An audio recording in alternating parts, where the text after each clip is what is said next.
Çikiemi, siyeni. And that's hello and how are you in Albanian. And I'm probably completely butchering the pronunciation of this beautiful and unique language.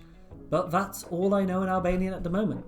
However, hopefully that should all change soon, for I'm going to try a challenge to see how much Albanian can I learn in 1 month. And wait, before you say you're crazy, you're not going to be able to learn anywhere near to fluent Albanian in just 1 month of learning, and I'll say you're right. You can't. You definitely can't do that. However, I do feel like if you tackle a language in a really structured way, you could definitely make a lot of significant progress in just 1 month. And if your goals, like mine are, to say maybe go to the country as a tourist for one at some point, and to get more out of your travel there, then you could definitely do a lot to kind of be able to engage with locals and get by in a country a lot more easily with just 1 month of learning. So I want to see how much I can do in that time. I also feel like learning the language is like a gateway into learning all other aspects of a country's culture. You can learn more about the music, the history, the food. Language links all of these things together, makes it a lot easier and a lot more enjoyable. Besides, I'm not going to come out of this month knowing less Albanian than I do already. So why Albanian? Honestly, it's more about what I don't know than what I do. I've seen pictures of the beautiful scenery there, heard stories of its rich history. If you don't know Skanderbeg already, then definitely check him out. And I'm a big believer that every culture has a plethora of interesting and unique aspects to it. Also, I've got a good mate from Albania who is always keen on sharing the awesomeness of Albanian culture with me. And so I thought it was about time to learn. It'll be good to see in this challenge if I can learn enough Albanian to be able to surprise my mate with a conversation completely in Albanian and just see what his face is like. So, what do I know about Albania already? Albania is a country situated in the Balkans, which is an area in the southeast of Europe, and it shares land borders with Montenegro, Kosovo, North Macedonia, and Greece. Albania has a population of around 3 million people, but worldwide, the Albanian language has around 7.5 million speakers, meaning that a lot of these speakers, or the majority of these speakers, are actually situated outside of Albania itself.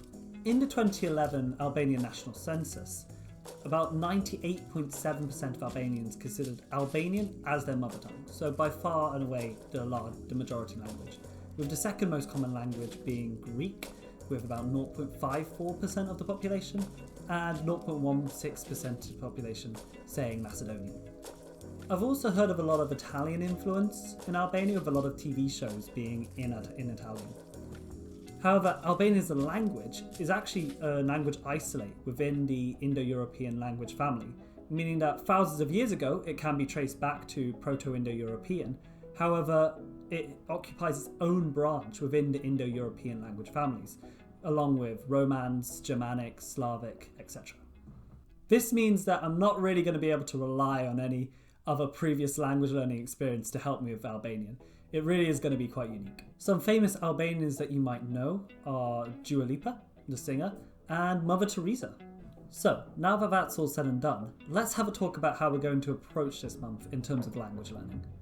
To be able to go from absolutely nothing to be able to make small talk with a language within 1 month is quite a task, and so we're going to have to be tactical about this.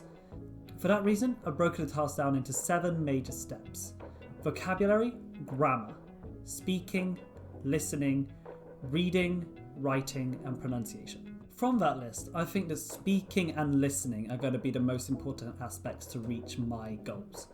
And so I'm going to have to try and get my Anglo-centric ears used to listening to the Albanian sound. So I'm going to try and watch as many TV shows and films as possible. So if you're an Albanian speaker out there, please let me know and give me some good recommendations, maybe YouTube videos as well. And for speaking, I like using a website called italki. I'll try and put a link in there for you. Really useful to be able to get tutors from all around the world in many different languages. Another aspect which is going to be really important, pretty important for any kind of language learning, whatever your goals are the vocabulary and the grammar. So I really love grammar. I'm a big grammar nerd, so I just got a textbook for this.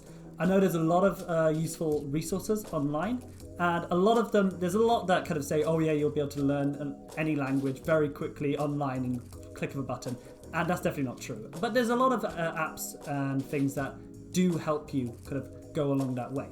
Vocabulary, however, I'm a big fan of Anki. So if you haven't heard of Anki already, it's essentially a memory space repetition flashcard app that you can get on your phone or your computer. There's multiple ways of getting it. And what it has is you can either get a stored inventory of flashcards or create your own. Both have their own merits. And when you actually use the flashcards and you say you get an answer right or wrong, the Anki app will remember if you got it right or wrong and how long ago you've kind of learnt the flashcards. And so if you haven't actually practiced some of these kind of vocab for a long time, it'll say, okay, this vocab is going to go from your short-term memory or your long-term memory soon.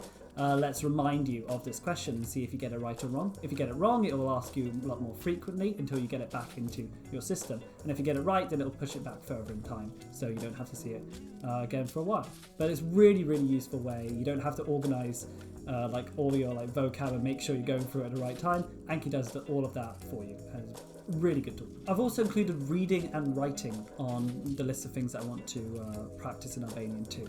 And while I don't think these are going to be especially useful, because my goal is more for getting by with small talk, say if I were to go to Albania, reading will definitely be useful. Like if you want to read street signs, and if you want to read things on a menu, items on a menu, then reading is going to be useful.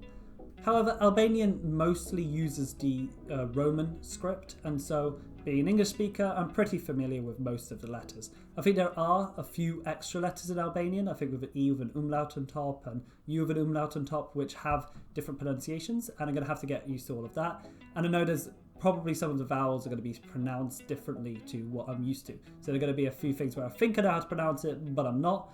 But I don't think it should be too hard. In terms of writing, I think when I'm going to be trying to make some of the scripts for some of these videos, I think that should give me enough writing practice for what I need.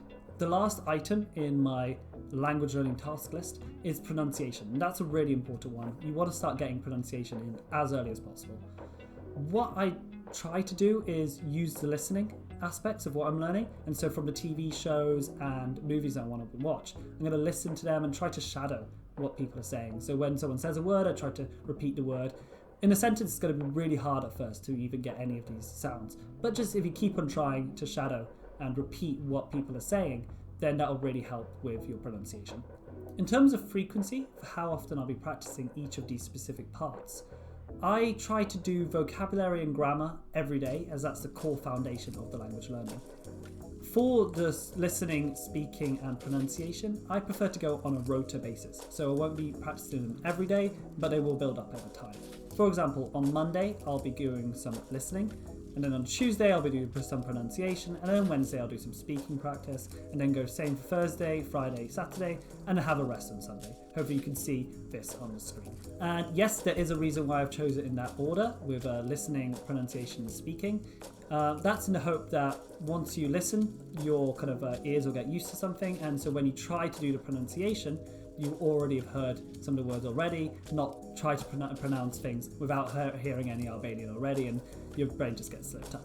And then same for speaking. Once you've done some listening, you've done some pronunciation practice, when you actually try to use those words and try to make proper sentences, you'll also already got the kind of foundations ready for you to start speaking. So some of you might be interested in what the distinction is between listening practice and pronunciation practice, and they are quite similar, but I find that listening practice for me is about the comprehension of what's going on in a certain situation. So if you're watching a TV show and you hear some dialogue going on, then you want to see, can you pick out certain words and see what do those words mean in that context. Whereas pronunciation is pretty context free, and you just kind of listen to the specific words and seeing, can you imitate those words? So while I'll be using the same mediums, for example a TV show, to practice both listening and pronunciation, I'll be using that medium in a very different way. So that's how I break down language in order to tackle each section of it, in order to try and get as proficient in language as possible within 1 month.